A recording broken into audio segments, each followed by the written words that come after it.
walang nagawang kasalanan, kundi ang nagmahal sa'yo ng lubusan. Ako'y may natutunan sa aking karanasan.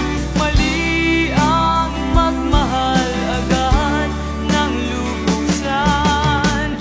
Pigilan ang damdamin kung kailangan, upang di masaktan kung ika'y iiwanan.